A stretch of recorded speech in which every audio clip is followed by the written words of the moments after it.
चलो इसको देखो, सवाल में क्या कह रहा है कि संख्याओं को अभाज्य गुणनखंडों के गुणनफल के रूप में व्यक्त कीजिए ना। तो उससे पहले हम लोग जान लेते हैं कि दो चीज़ देखो हम लोग पढ़ने के लिए मिलेगा। एक मिलेगा गुणनखंड, केवल गुणनखंड, और एक होता है अभाज्य गुणनखंड, अभाज्य गुणनखंड ना। दोनों में थोड़ा सा अंतर हम लोग जान लेते हैं कि दोनों में अंतर क्या है। मान लो एक संख्या ले लेते हैं, 30 ले लेते हैं। किसको ले लेंगे? 30 को ले लेंगे। यहाँ पे निकालेंगे 30 के गुणनखंड, 30 के गुणनखंड। अब यहाँ पे क्या निकालेंगे? 30 के अभाज्य गुणनखंड, अभाज्य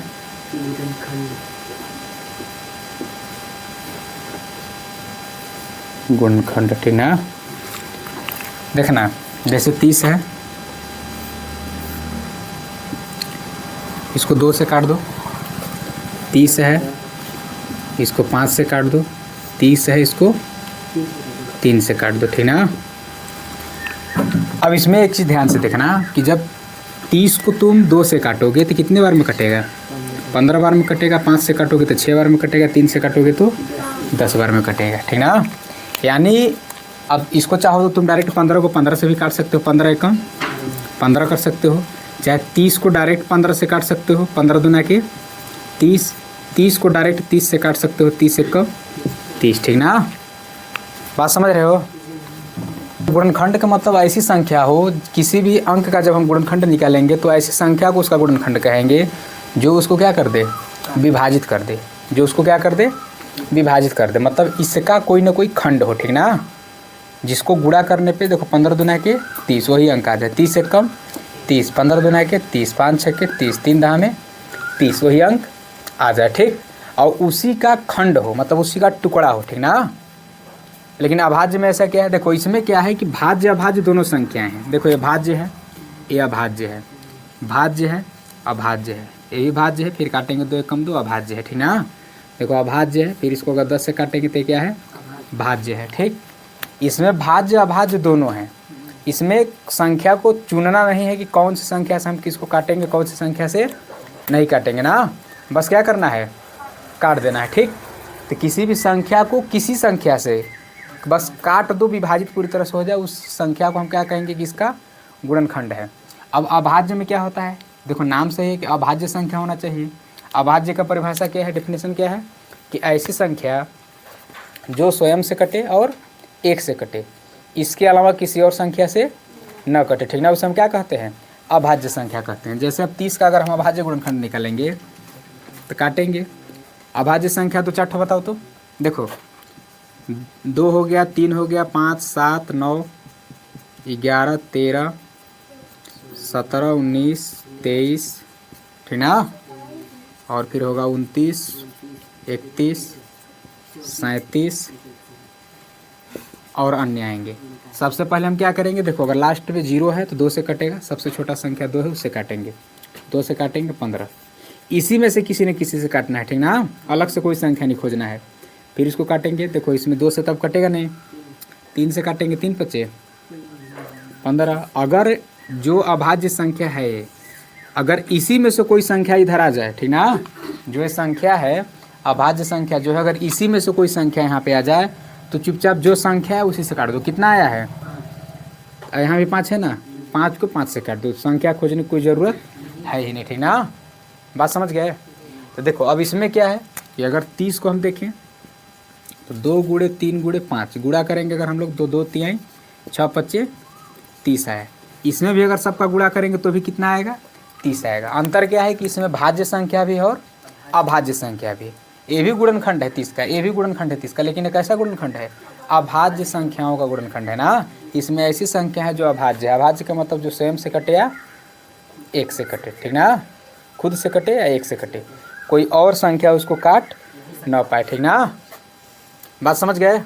कोई दिक्कत है यहाँ तक? चलिए ठीक।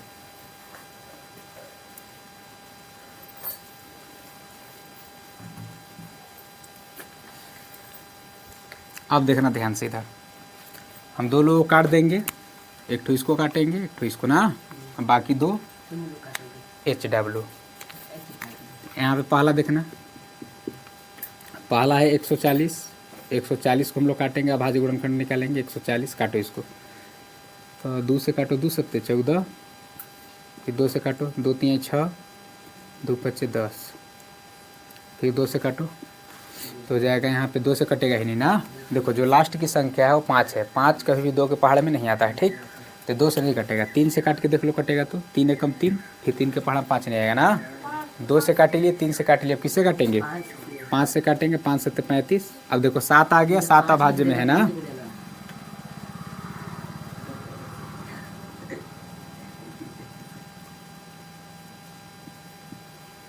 सात एकम 7, तो हो जाएगा 140 बराबर 2 गुणे 2 गुणे 5 गुणे 7। इसको देख लेते हैं, तीसरा 38 25 है ना, इसको काटेंगे, 5 है लास्ट में, 2 से कटने का कोई चांस ही नहीं है, 3 से ट्राई कर लेते हैं। देखो काटने का मतलब उसमें भाग देना है, ठीक ना। भाग देने पर शेषफल कितना आना चाहिए, 0 आना चाहिए। शेषफल 0 आ गया तो कट रहा है, नहीं आ रहा है तो नहीं कट रहा है।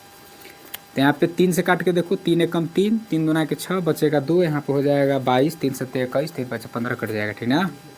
3 एकम 3, अब 8 है तो 3 दूना के 6, बचेगा यहाँ से 2, हो जाएगा 22, 3 सत्ते 21, 22 में से 21 खत्म, बचेगा 1, यहाँ होगा 15, 3 5 15। फिर 3 से काट के देख लेते हैं, और 3 चौके 3 दूना के 6, 3 5 15। फिर देखो 3 से काट के, 3 एकम 3, 3 चौके 12 नहीं कटेगा ना, 5 से काटो, 5 अट्ठे 40, 5 5 25, फिर 5 से काटो, 5 एकम 5, बचा यहाँ से 3, 5 सत्ते 35, 17 आ गया। 17 अभाज्य संख्या है, ठीक ना, 17 17 से ही कटेगा, समझ गए। देखो अब ये 140 का अभाज्य गुणनखंड कौन कौन है, 2 है, 2 है, 5 है, 7 है। 3825 का कितना है, तो यहाँ पे लिख दो,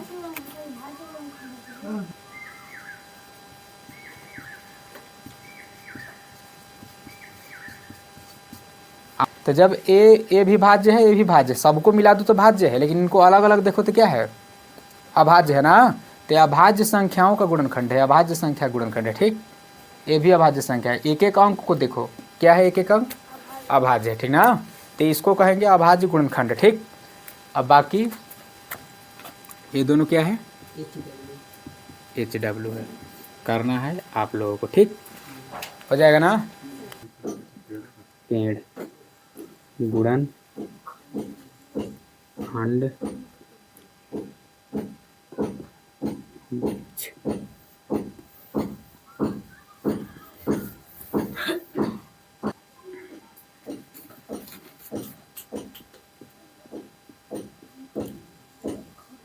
गुणनखंडों की वह श्रृंखला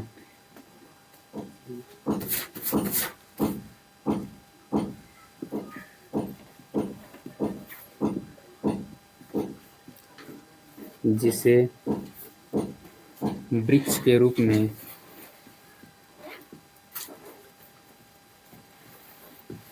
लिखा जाता है,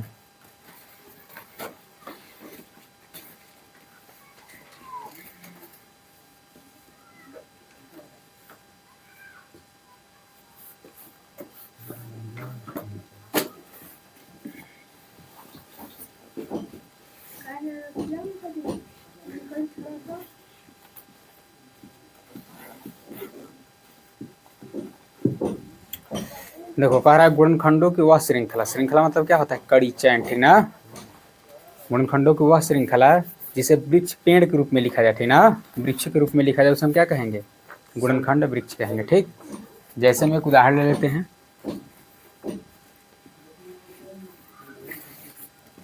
उदाहरण 16380 को गुणनखंड वृक्ष के रूप में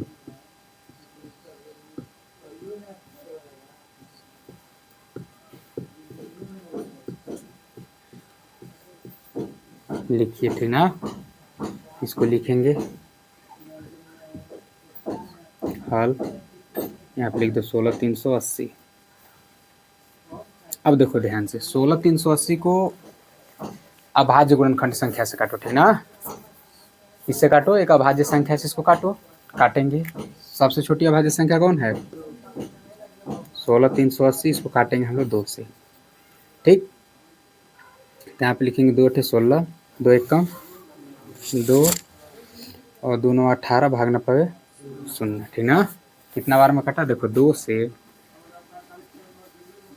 कितना बार में कटा? 81, 90, ठीक ना।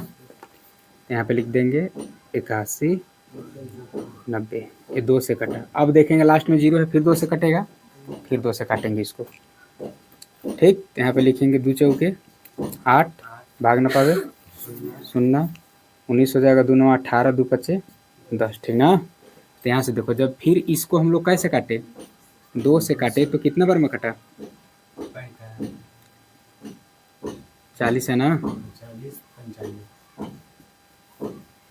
4095। फिर इसको काटो। अब देखो लास्ट में 5 है तो 3 से कटेगा, तो 5 से कटेगा, 2 से तो कटेगा नहीं। काट के देखो, 3 से पहले काटेंगे। 3 × 1 = 3 तरीके, 3 × 6 = 18, 3 × 5 = 15 कट जाएगा ना। 3 × 1 = 3, यहाँ से बचेगा 1, तो यहाँ हो जाएगा 10, 3 तरीके 9, यहाँ पे बचा 1, तो यहाँ हो जाएगा 19, 3 × 6 = 18, 1 बचा यहाँ लिख देंगे, हो जाएगा 15, 3 × 5 = 15। इसको 3 से काटे तो कितने बार में कटा?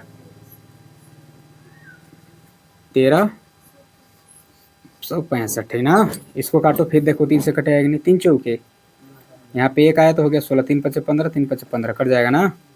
3 चौके 12, यहाँ से आया 1, हो गया 16, 3 × 5 = 15, 16 था, 15 खत्म, 1 बचा, 3 × 5 = 15। यहाँ पे लिखेंगे 3, 455 ना। फिर इसको देखेंगे, फिर 3 से काट के कटेगा कि नहीं। 3 × 1 = 3, 3 × 5 = 15, नहीं कटेगा ना। 5 से काटेंगे इसको, 5 × 9 = 5 × 1 = 5, इसको डायरेक्ट काटो 5 से।